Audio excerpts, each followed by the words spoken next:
Muy buenas noches, mis queridos espectadores de Relatos de Terror García. Es un verdadero placer saludarlos una vez más. Prepárense, porque esta noche les traigo las historias más impactantes, las experiencias más escalofriantes y las situaciones más inexplicables que nos llegan directamente del más allá y lo sobrenatural. Presentamos a los crímenes de Carrasco, narrada por Gabriel Antonio Pombo. Pablo Goncalves nació en España, en Bilbao, Vizcaya, el 6 de marzo de 1970, cuando su padre, el diplomático Hamlet Goncalves, cumplía funciones representando a la nación de Uruguay ante dicho país. Desde los 9 años, se afincó en la capital uruguaya, en el próspero B de Carrasco. No obstante, parte de su niñez y su adolescencia la pasó fuera de Uruguay debido a la labor diplomática de su progenitor, conociendo varios países, a saber, Suecia, Brasil, Paraguay y Perú. En nuestro país, cursó la primaria en el Colegio Christian Brothers. Culminó sus estudios en el Liceo Público número 15 de Carrasco y posteriormente ingresó a la Facultad de Ciencias Económicas. Su padre falleció el 16 de julio de 1992, hecho que habría repercutido en la eficacia de sus estudios, mermando su, normalmente, alto rendimiento curricular. Hasta mediados de 1991. Tuvo novia estable y en su lujosa mansión, cita, en la calle Lieja del barrio de Carrasco, Montevideo. Había instalado un taller de reparaciones de motos en sociedad con otro joven.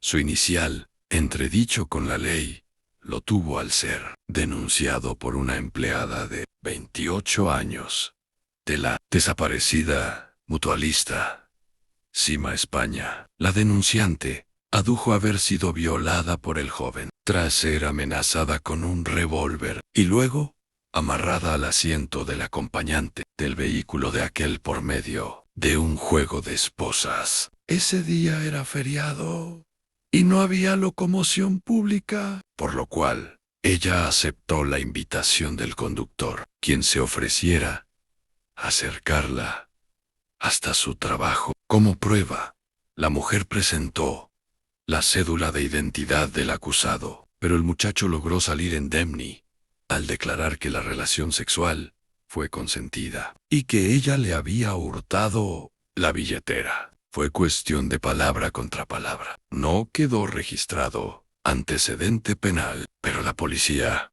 tomó conocimiento del hecho y esa instancia enfocaría las sospechas hacia la persona de Pablo Goncalves. Cuando, más adelante, comenzaron las pesquisas emprendidas a raíz de una retahíla de homicidio, a pesar de que terminó constituyendo el último de los crímenes en resolverse. El primero de ellos, en orden cronológico, lo representó el cometido contra Ana Luisa Miller Sichero. Esta era una muchacha de 26 años, hermana de la renombrada tenista Patricia Miller, licenciada en Historia y docente en ejercicio. Residía en Carrasco junto a sus padres y dos de sus hermanas. Estaba de novia con Hugo Zapelli, ingeniero de 29 años. Su cadáver apareció denotando signos de haber padecido una muerte mediante sofocación, con hematomas en el rostro y arrojado sobre las dunas de la playa de Solimor, a escasos metros de la prefectura naval. Próximo a la hora 8 del 1 de enero de 1992, la habían conducido hasta ese lugar, trasladándola en el propio coche de la víctima, el cual, horas más tarde, resultó abandonado a una cuadra de donde se asentaba el domicilio de Pablo Goncalves.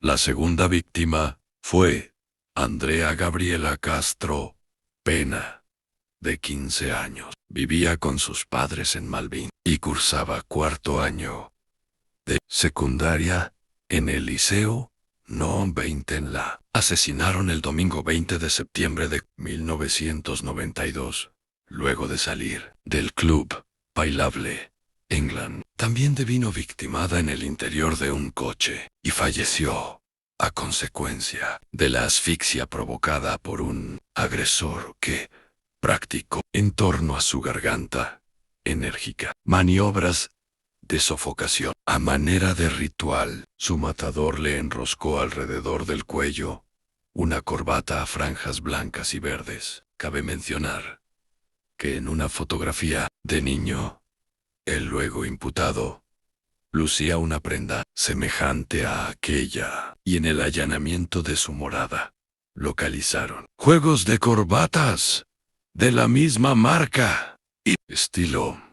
El cuerpo sin vida de Andrea Gabriela se descubrió parcialmente sepultado bajo la arena de una playa en el balneario de Punta del Este, yaciendo dentro de una precaria tumba que el ejecutor cavó con sus propias manos. La última presa humana fue María Victoria Williams, de 22 años. Era oriunda del departamento de Salto y por entonces residía a 2 cuadras de la casa del luego imputado Goncalves. Desapareció el 8 de febrero de 1993.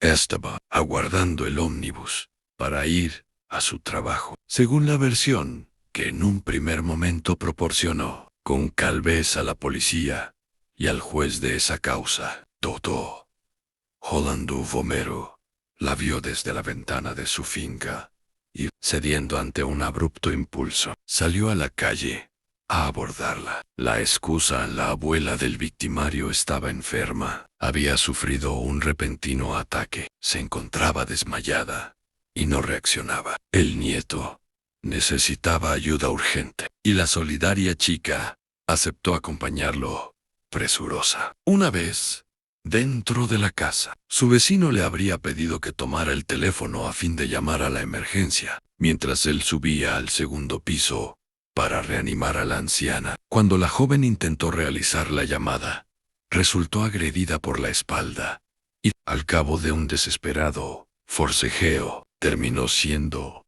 reducida a través de una férrea maniobra de sofocación manual que le hizo perder la conciencia. Acto seguido, su ofensor le colocó una bolsa de nylon en la cabeza y la ató a su cuello, asegurando de esa forma el óbito.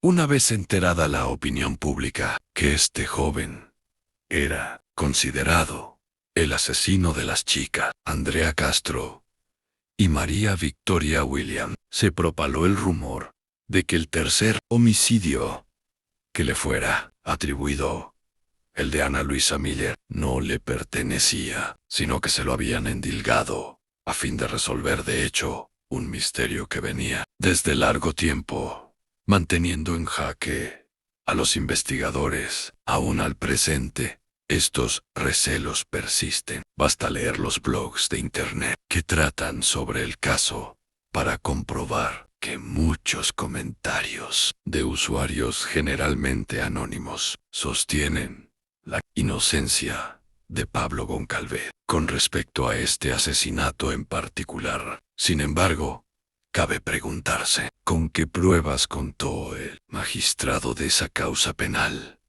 para imputarle también la consumación de este óbito? Una evidencia convictiva muy sólida se verificó cuando se llevó a cabo la reconstrucción del crimen de Ana Luisa Miller. Al escenario fatal acudió el sospechoso, junto con la policía, el juez, el fiscal y los abogados de su defensa. El cadáver había sido descubierto yaciendo sobre las dunas de la playa de Solimar, a escasos metros de la prefectura naval. El asesino no intentó ocultar a la víctima y, menos aún, sepultarla. El exánime cuerpo quedó en una postura arrollada debido a que fue lanzado por un pequeño terraplén, cayendo luego de ser empujado desde la abierta puerta del acompañante del vehículo en que lo transportaron. Aquel coche propiedad de la Maca quedó estacionado de determinada manera, y fotografías forenses tomadas a las huellas producidas por sus neumáticos así lo denotaban. Vale decir que el rodado no podía quedar detenido de cualquier manera para coincidir con la forma en que se encontró el cadáver y desde donde el mismo fuera arrojado. Al iniciarse la reconstrucción forense, el indagado solicitó al juez que lo autorizara a conducir el automóvil policial, que lo había trasladado hasta allí. Después de maniobrar con él, lo posicionó con precisión en el lugar y de la forma en que se efectuó en el acto de desembarazarse del cuerpo del delito. Según los registros del expediente penal, esta acción la realizó por iniciativa propia el encausado ante testigos y con las garantías legales. No parecería válido aducir que se estuviera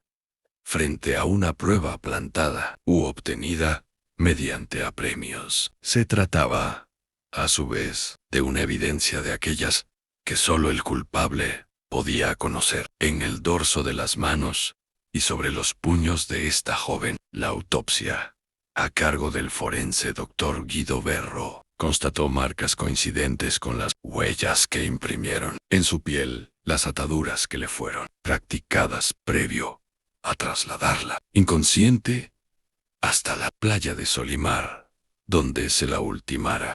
Pablo Goncalves declaró haberla amarrado con los cordones de sus zapatos náuticos. Tales cordones consisten en unas delgadas tirillas de cuero, aptas para dejar trazas semejantes a las detectadas sobre los puños y el dorso de las manos de la desafortunada mujer. En los otros dos casos, las pruebas se mostrarían también concluyentes. El sepultado cuerpo de la adolescente Andrea Castro lucía una corbata a franjas blancas y verdes, anudada en su cuello. No resultó estrangulada por medio de dicha prenda, sino que fue sofocada manualmente hasta serle quitada la vida. La colocación de la corbata entrañaba una ritualidad inherente a un crimen ejecutado por un homicida secuencial. Implicaba una suerte de marca personal o sello impreso por el victimario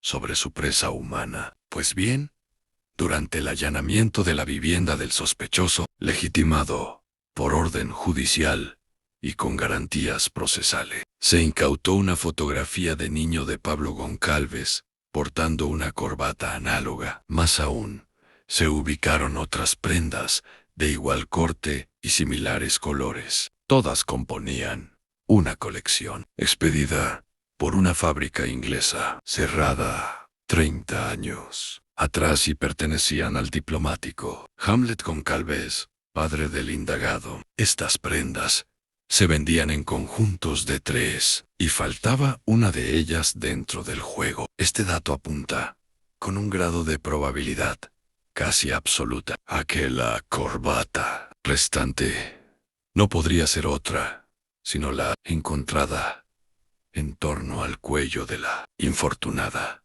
víctima.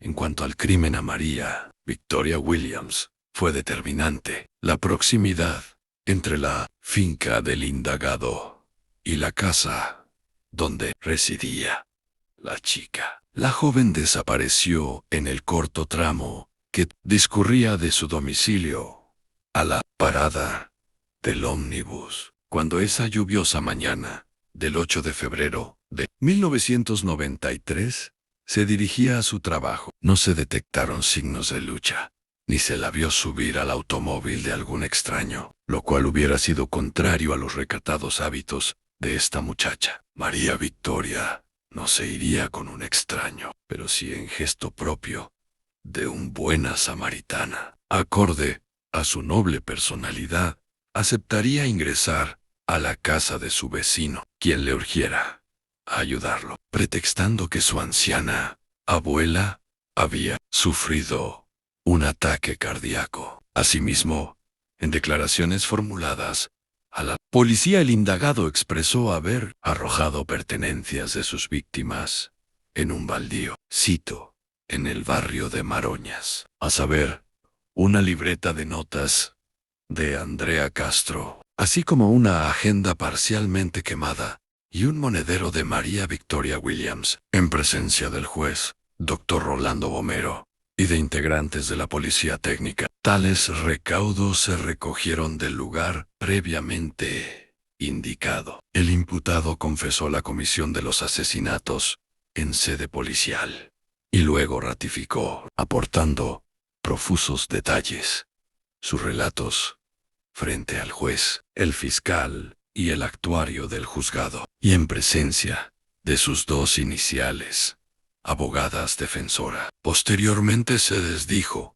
tras cambiar de patrocinio legal, e insistió en sostener su inocencia, que su encarcelamiento resultaba injusto, pues había sido objeto de un tremendo error judicial. Pablo Goncalves, el triple homicida autor de los crímenes de Carrasco, recuperó su libertad el 22 de junio de 2016, luego de purgar una condena de 23 años de prisión. Si este relato te atrapa, no olvides regalarnos un pulgar arriba y dejar tus comentarios. Queremos saber qué te pareció. Gracias por ser parte esencial de esta comunidad. Su apoyo es nuestra inspiración. Saludos a todos nuestros fieles espectadores. Hasta la próxima. Y que el miedo los acompañe. Síguenos en todas nuestras redes sociales.